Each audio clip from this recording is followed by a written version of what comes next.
Hi, this is Louis Allport, and I'm here again with my brother Dom, who I work with. Hi, Dom. Hello there, Louis. And what we're going to be going through today, and we're mostly going to do these videos as a Q&A, is, well, officially I've called it the Video Creation Mastery Course. But, over the last few years, maybe 5 years, even 6, I can't actually remember when I started recording videos. I've recorded, hundreds of videos at least, and I don't know, thousands of hours. No, that's not thousands of hours, but hundreds of hours of video at least. So something I've done a lot and got the hang of, and obviously I've got my own way of working, and that's what I'll be talking through, but also different options available. So really what I'll be doing is something which I haven't spoken through before, is exactly how I go through the process, and I guess maybe just to backtrack a little, one reason, actually we'll come to this in a lot more detail in the Q&A, but one reason I chose to do video recording those years ago, and I've stuck with it for so long, is I find it a good way to create high quality content, and especially more and more on the internet, there's more and more video. So I think it's a very good way of presenting content, or putting across whatever you want to put across. Okay, actually, I think we'll just go straight to the Q&A, and yeah, everything I'd like to talk through, everything I'd like to cover, all the detail I'd like to go into, should be covered by this Q&A. So we'll just go through the Q&A, and it will be spread out over the 3 videos of this video set. So, okay, let's start, and over to you, Dom. Thank you, Louis. As you said, we probably need to do an overview first. So my first opening question would be, when is it best to use video recording? For what particular purposes? And when you are doing video recording, what are the different ways and options that you have to record video? Well, I generally used video for coaching like this, for coaching which is part of paid for information products or paid for member sites or whatever it may be. Some of my old ebooks, they're free to give away, so I guess in those cases that's just free coaching, which is all over the internet. You can also, what it's often used for is supporting your customers, especially if what you're selling, for example, software, is quite complex. Video showing them how to use it, showing your customers how to use it, or is a lot more useful than just a page of text. So for coaching style videos, and often when I talk about that, I generally mean videos where your screen is recorded but not you. Although with newer versions of Camtasia and so on, you can also have yourself recorded in the corner, for example, on webcam if you like. And there's even more sophisticated setups where I'm not entirely sure how it's done, but I've never done it myself. But you can talk into a proper digital camera, and then you turn away from the camera to your computer screen, and then you sort of flick a switch on this device. I don't know exactly what it is, and then suddenly the picture changes from you to your computer screen. And I've seen that done very well by Bill Myers at bmyers.com. He has a lot of videos. He offers a lot of his videos through that site. And okay, anyway, let's not get too sidetracked on that, because there's not something I know a huge amount about. So I'd say the main use is coaching, either free coaching, supporting your customers, or selling it as coaching. And actually, just bring up another example. This site is well known. Never been convinced by the name they chose, but that doesn't seem to have hurt them. Lynda.com. They have hundreds, if not thousands, of videos by experts in different fields, and you can see, for example, software. They cover dozens, if not more than 100 pieces of software, lots of subjects, and so on. And I think they do it for a surprisingly low price of $25 a month. But I think they focus a lot on corporations as well and selling memberships in bulk to corporations and so on.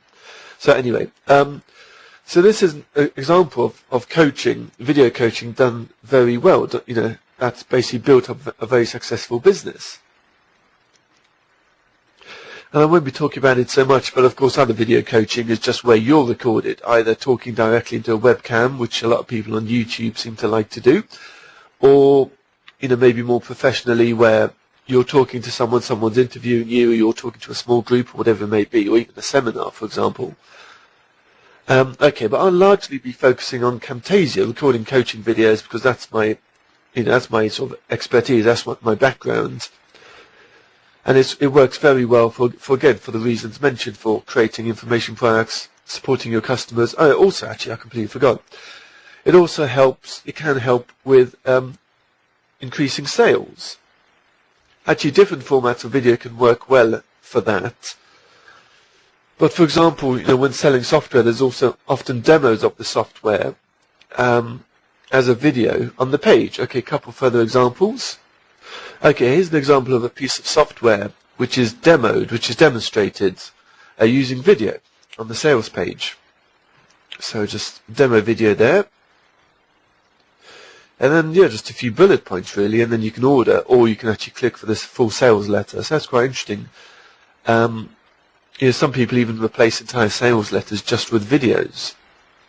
So that's how it can help the sales process. Another one, different type of video, from dankennedy.com. To add the more personal touch and maybe explain the offer, just speaking directly into the camera in this way. I'll probably come to this, and I don't think we've added this to the overview, Dom, so it might be something to add so we can come back to this later. But hosting your videos, I would actually advise, well, definitely as part of a sales process. And in general, I would advise against this, but especially as part of the sales process, I wouldn't advise hosting videos on YouTube, because at the end of the video,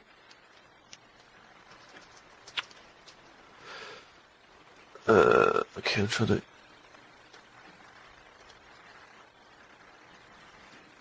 Okay, maybe you can change this in the YouTube settings. I'm not overly familiar with it, but sometimes it gives you lots of what it considers related videos here, so that's just a distraction to people. Basically, I guess the point I'm getting at, I think it's much more professional to host your own videos, and it's not, you know, there's not a huge danger of getting very high bandwidth costs, especially if you use Amazon Web Services, which is what I use for video hosting these days. And that's aws.amazon.com, and it can be a little bit tricky to use their service, but once you get used to it, it's fine. And the one I use for video hosting is, okay. Yeah, it's a little bit tricky to navigate this, but I know what I use is this Amazon Simple Storage Service, S3 as it's called. And for example, for 2 gigabytes, for storing like 8 gigabytes of data, and for 2 gigabytes of transfer, it comes to like $1 or something a month. So it's nothing really. So that's, you know, and the point of Amazon, it's on the cloud, which is the term. So in theory, they can support any amount of people viewing at the same time, whereas if you were streaming the video from your web server, more than X amount of people and your web server could crash, which is what happened to me in the past. So that's why I've moved my videos onto like a cloud service, so there's no longer that issue. Okay, I'm slightly rambling, but hopefully does that answer the question, Dom? Or have I missed anything? I think you've answered a few questions there. Okay. It's only answered the first one, and it probably answers the one regarding hosting videos themselves. I don't know if you want to talk any more about that, but I think you've covered that in terms of where might be the best place to host your videos, i.e. either on your own website or on another website like YouTube. I take your point about sometimes, I don't know myself, but you often see related videos coming up at the end of a video that's been played, and as you say, that might distract people away from looking at your own videos and moving on to competitors. So yeah, these are things you need to think about. You also answered my next question, which was, what was the objective of recording? i.e. training and increasing sales, as well as coaching, etc. So my next question is going to be, when and where is it best to record? And by that I mean, in terms of your physical location, and how best to go about actually doing the recording process. Okay, I guess this is going to be different for everyone, but obviously you want to record when you're feeling perky. Because if you're tired, it's probably really going to show and just not be a very good video. So sometimes, I don't do as much video recording as I used to, and obviously, you know this well. Now when I record, I tend to use GoToMeeting because I find it a lot easier to sort of bounce off someone, so to speak, even if I'm just talking to you and you're muted on your end, just at least I'm talking to someone, rather than just sitting in the office on my own recording a video talking to myself. I just find it... I'm still here. I think I think it just gives you more energy when you're actually talking to someone, and maybe when you're recording Camtasia, maybe have someone sit next to you if you can, but that might not always be possible. But yeah, make sure you're feeling kind of up to it and perky and on the ball. So just different times of the day might work for you. I'm not hugely a morning person, so I often record better later in the day. It's in the past I've sometimes recorded like late at night, when everything's quiet, and I found that works well for me. But these days I find lunchtime, afternoon is best for me really. Occasionally morning, but sometimes a bit of a struggle. So I guess you have to find when works for you, when you're feeling energetic and so on, when you come across well. And yeah, obviously it's got to be quiet. Some of my old videos, and I'm sure you can still find them on the internet and maybe hear this. When I started recording videos 5-6 years ago, I lived in a flat next to like a busy road, and it was it wasn't double glazing, it was just single glazing, so there's a lot of car noise coming through, and you can often hear that in videos, which probably isn't hugely professional. Where I live now, it's a lot quieter, which is good. So that's background noise is important, and it's obviously it helps if it just.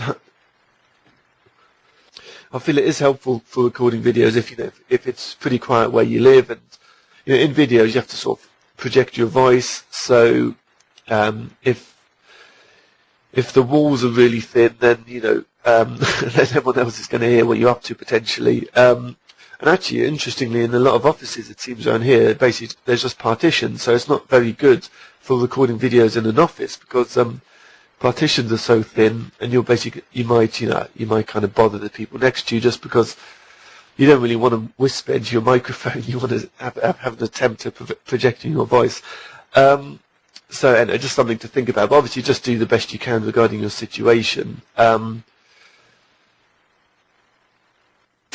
yeah, on your end, you have your office at home where you can close the door and kind of lock out any sounds, and you have to kind of book time for your family to be away when you're recording, just to make sure there's not too much noise in the background and stuff. This is true. So, which we've had to organise today, or you've had to organise today. Send them shopping for a couple of hours. So yeah, I think, does that answer the question? Or? Yes, no, it does. You're right. Everyone has a different way of doing it. Everyone feels mentally at their peak at different times of the day.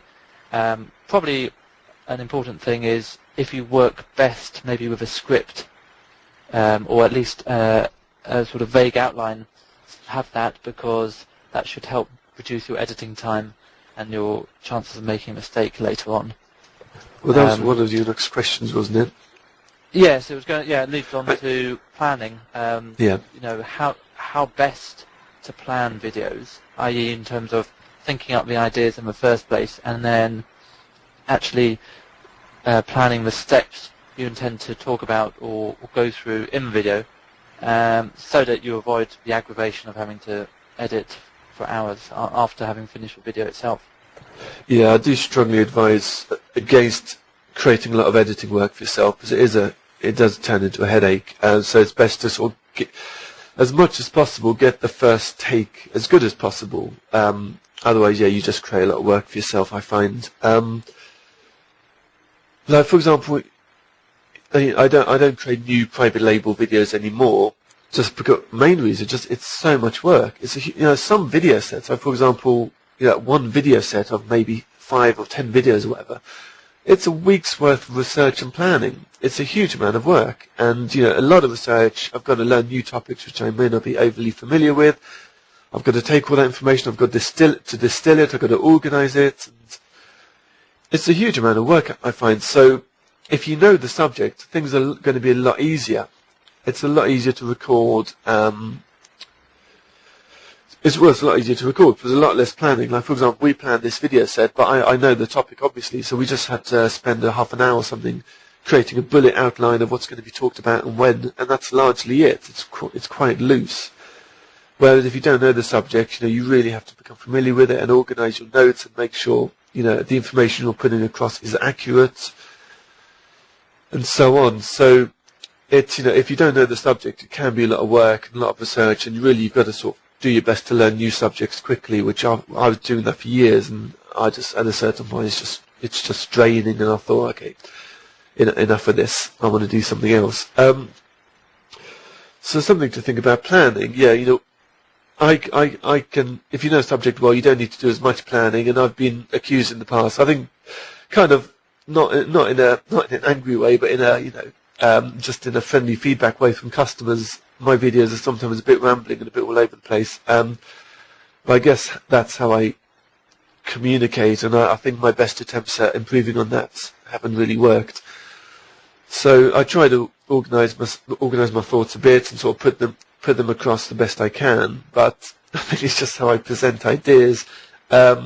And I tend to sometimes have longer videos rather than shorter videos, which I find longer videos are easier to create than shorter videos, because shorter videos you've got to be so succinct. I guess it doesn't really work well with me, but longer videos I can really get to a topic and so on. But anyway, and I don't always manage this because it can be quite expensive actually. But as much as possible, I think it's good to also create transcripts if possible. Because if somebody doesn't have half an hour to go through a video, they can just read through it, or read through it on the train or whatever, or just skim through it more quickly. So I don't always manage that, but I feel it's beneficial for those reasons. Regarding scripts, I guess professional video creators actually put together scripts. I just can't. I just find I'm incapable of doing that. I can't be that structured about. I can't be that structured. I find that I just can't do that at all. I just can't put down what I'm going to say on paper clearly. And if I do, when I read it back, it just sounds like I'm a robot.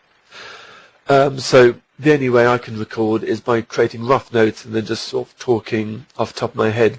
And again, it helps if I know the subject. And that's what I find works well for me. Different people work in different ways. And as mentioned, really professional video recorders, they create scripts and they read from those scripts. But I guess that's an acquired skill which I've not acquired. So, it depends how you want to work. And just as a side note, the private label videos for Instant Video Empire, I recorded them initially, and then I think I've mentioned this many times, and then a professional broadcaster took those videos, created transcripts of them, tidied up the transcripts a little where I kind of was talking, put across partial sentences and stuff like that, and then just read from that script at the same pace as I originally spoke, which I found, just testing different people is a really acquired skill. It's quite amazing he's managed to do that, because when he does a transcript of my initial video, he gets a feeling for the pace at which I speak, and then he reads from the transcripts and talks at the same pace. And I just find it's amazing he manages to do that, because other audio people I've dealt with aren't able to do that. So then he creates his new audio, which is a lot more professional, sounds a lot better, but at the same length as my video, so then I can really just take his audio and put it over the top of my existing video. So that's how I created the private label videos for Instant Video Empire. Okay, does that answer the question? Or? Yes, Louis, it does. I've just realised one question we haven't discussed is maybe the different options of video recorders that are out there. We're going to talk about Camtasia in quite a lot of detail, but are there any others that are worth considering, or is it Camtasia sort of wins head and shoulders above everything else? To be honest, I really haven't done an in-depth comparison. It's just I just used Camtasia years ago, and I've just stuck with it because it's what I'm used to, and it works absolutely fine for me. Now, as mentioned, I use more and more GoToMeeting. Actually, let me just bring up these websites. Okay, Camtasia is at techsmith.com. Free 30-day trial, I believe, and then it's like, I don't know, $300 or something.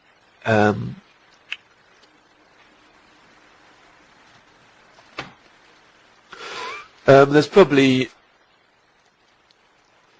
probably lower priced options and even free options, and you may want to try them out. Okay, they've quoted it in pounds, which doesn't. I don't know how to get it priced in dollars.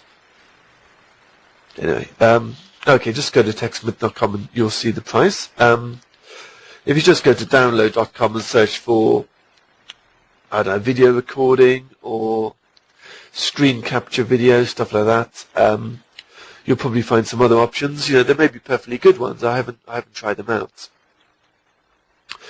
But yeah, as mentioned, Camtasia does work very well, and I've just used it now out of habit.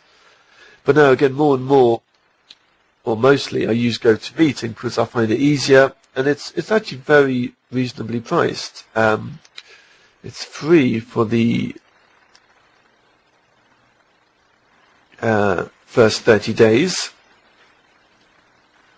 Actually, let's go to pricing. And yeah, but effectively, it's $49 a month.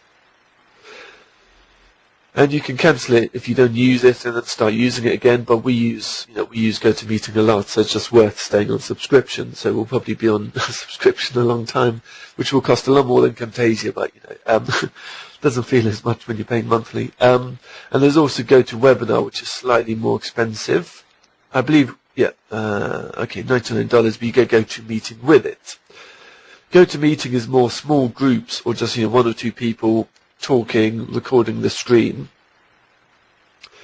GoToWebinar is recording your screen and you're talking at people. It's like a presentation to people, and it's up to 1,000 attendees. So yeah, that's more if you're going to host webinars, maybe to drive sales of certain products and so on, or to maybe offer paid coaching in that way. Okay, and I think there's many more options you can use, including I think Adobe offers a solution, and but as mentioned, if you want to look for maybe free or cheap alternatives, you can try out download.com.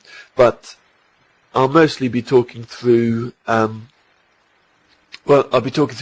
Camtasia. But again, a lot of what I talk through can be applied, can be transferred to almost any other software, because I'll be talking through the main concepts as well as just the nuts and bolts of how to do it. And then once you've recorded a video, I'll be talking through different video formats and so on, and how different formats and when to use different formats and so on. Okay, does that answer the question? What's next? Yep, no, I think it does.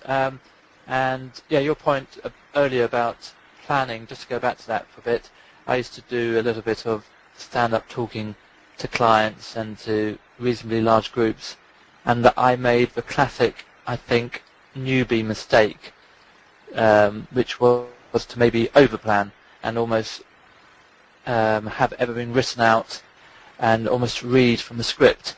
And that might work, as you said, for video coaching sometimes, if you're particularly good at it, and you can make it sound quite natural and make it sound as if it's not too scripted.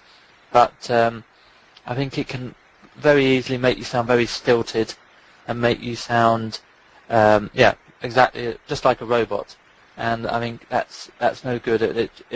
You'll cover all the information precisely exactly how you want to cover it, but you will sound very unnatural and very stilted. So I think the sort of halfway house that we have, which is structured, a loosely structured outline, and then we can fill in the blanks and maybe ad-lib a little bit, works quite well, because it becomes more of a discussion, and it becomes less of just a dry lecture, let's say. That's all I've got to say on that. Okay. The next another thing is we were going to talk, I think, about other issues to consider when video recording, and there's a few things that could fall into this category, I think. One being, what if you make mistakes? Other ones being how important is the quality of a microphone and the equipment you use, and then also bearing in mind, how much space your video will actually take on your computer. Have you got the hard disk space to cope with it? I don't know. Do you want me to break those down? Yeah, if you could, please. I've already forgotten the first one. Okay, the first one then is other issues to consider. How best to avoid making mistakes? Actually, when we wrote that down, can't actually think what we meant by that. But I think it goes back to, again, we can just.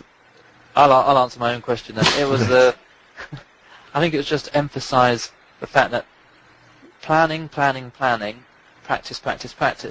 You don't want to make it so dry as we've been saying, so that it sounds like a machine talking. But you want to be slick enough to know how the software you're using works, to actually record when you're actually recording, to actually be able to pause as you've been doing in the video, to find the correct web pages that you want to talk about for people to see on screen, and as one thing that I know less about that you'll know more about is if you do actually make a mistake during the recording, how might you go about editing that down? Is it a pain to do? I know you want to avoid making mistakes because editing can be a pain, but is it relatively simple to sort of deal with mistakes once they're made? Well, actually, I'll talk through editing later once we get into more advanced features of Camtasia. But it's not that big of a deal. But it's just a bit of a pain. But I guess what do I want to cover? Pausing. Actually, it seems to be something. I think it's quite an important thing. Know how to pause your video when you're recording it, because you're gonna cough. You might hiccup. You might get a dry throat, so you need to take a drink. So I think it is important to I've always put my mouse near the pause button, so I can cough or whatever, and it just bring up web pages, because nobody really wants to see me just type in a web page. So I just think it just helps the finished video sound more professional. So I think it is, like with Camtasia, I'll talk through this in more detail, but in Camtasia I've just set up a hotkey, which is pause. So when I want to pause, I just press the hotkey, and then I can just take a break and then get back to it. And obviously quite an obvious thing, which I forgot, but this is entirely obvious, is the more you do it, the better you get at it. And I think some of my early videos were pretty bad, and I completely messed up the volume settings, so they were really quiet, so people could barely hear them. But it's not anything, the more you do it, the better you get at it. And, so practice is good. So just if you're serious, if you're going to think you're going to be doing videos long term, just the more you do them, the easier you'll find them to do, of course. Okay, thanks. That's answered that first bit of a question. The next thing on the list was hardware issues, and these are issues to consider, and I think we were thinking of talking about how important is the quality of the microphone, how important is it, for example, to have how much space, working out how much space you need, and maybe how the actual once you've made the file, how it's then going to sort of make it out into the wider world. Okay, I'm just making note of this, I don't remember. Okay, microphone, yeah. I didn't do this for a long time for some reason, but it's probably suggested, especially if you're doing a lot of videos, get a good quality microphone. Not that expensive, and it seems the higher quality ones plug directly into USB rather than going through your microphone socket, so I think the quality's better there. So, So yeah, that's one thing to consider. Before you start recording, make sure you've got room on your hard drive, because this is in software settings, whether you're using Camtasia or GoToMeeting or whatever. As you're recording, it's saving a temporary video file. Before it creates the final file, it's creating a temporary file. And depending on how long the video is, that file can be very large, hundreds of megabytes even, if not gigabytes. So whichever hard drive or whichever hard drive partition you've set up as a temporary storage area, make sure there's enough room there, because you don't want to run out of room halfway through and lose the entire recording. Because let me tell you from experience, it's very frustrating recording the same video more than once. It's just never quite the same, because it's kind of lost its freshness in your mind. So that's an easy thing to avoid. So make sure there's enough space there. And publishing video, we'll go into this in more detail later. It depends how you want to publish it, but I would say the vast majority of stuff these days is published with Flash and also QuickTime, but I would say mostly Flash. And there's more details on this actually on the techsmith.com on the Camtasia website. But at the broadest level, actually I think this information is a little bit out of date now. It used to be the two main Flash formats. Actually, I will go to this in more detail, but the two main Flash formats, SWF and FLV. SWF is best for coaching. FLV is best for videos with a lot of movement. Anyway, yeah, I'll go into that later. But for actually putting it on the web, there's lots of video hosting services, but some do get quite expensive. But you can look into them, and TechSmith offers one as well. But it is important that not only is it affordable, but also it's reliable, especially if a lot of people are viewing the video. And it is a little bit confusing understanding the Amazon system. Once you get used to it, it's okay. At S3, Amazon Simple Storage Service, was it? It works very well, I find, for videos, and that's what I'm using at the minute. We have a dedicated server for our website to make sure it can support as much traffic as we'd like to send to it. But all the video and audio stuff is streamed from Amazon. And again, because it's on the cloud, and the idea of the cloud is unlimited computing resources at your fingertips, even if like 2,000 people are viewing a video at the same time, there shouldn't be an issue. That's a theory anyway. And it's all quite inexpensive as well. Okay, thank you, Louis. I think that's all my questions to do with a sort of broad overview. So, yeah, thanks for going into detail on that. Okay, so I think that pretty much wraps up an overview of video recording.